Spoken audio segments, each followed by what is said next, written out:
London Bridge is down as the code phrase British officials reportedly used to share the news that Queen Elizabeth II died. It also marked the start of an incredibly complex and detailed plan that's been in place for decades called Operation London Bridge. The plan included protocol for what happened should the Queen die in Scotland, aka Operation Unicorn. The day of her death, known as D-Day, marked the beginning of the official national mourning period. According to a 2021 report by Politico that detailed Operation London Bridge, the first step was a call cascade to spread the news of Elizabeth's death in a specific order before it was officially announced to the public. Prince Charles immediately became King Charles III once Elizabeth died per British common law. The plan for his ascension to the throne is called Operation Springtide. Following the official announcement of Elizabeth's death on September 8th, Operation London Bridge called for flags to be lowered to half-mast, ideally within 10 minutes. It also called for Buckingham Palace staffers to place a sign outside the palace bearing the same announcement seen on the royal family's website, official government social media accounts to change their settings to display a black banner and to refrain from posting non-urgent content,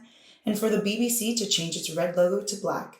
Since Elizabeth died in Scotland, Operation Unicorn was set in motion as well. It called for a coffin to temporarily rest at the Palace of Holyrood House, followed by a procession to St. Giles Cathedral for a service and a public period of laying at rest, before it is ultimately brought back to Buckingham Palace ahead of a massive procession planned for 5 days after her death. Once there, her coffin will remain in the throne room for 4 days before being formally brought to Westminster Hall, where it will lie in state and remain guarded around the clock until the funeral, as tradition dictates. An official proclamation declared Charles as the new monarch a day after Elizabeth's death, first by uniformed riders on horseback. Elizabeth's funeral will take place at Westminster Abbey 10 days after her death. It will mark a day of national mourning, though it will be up to employers to decide if their workers get the day off.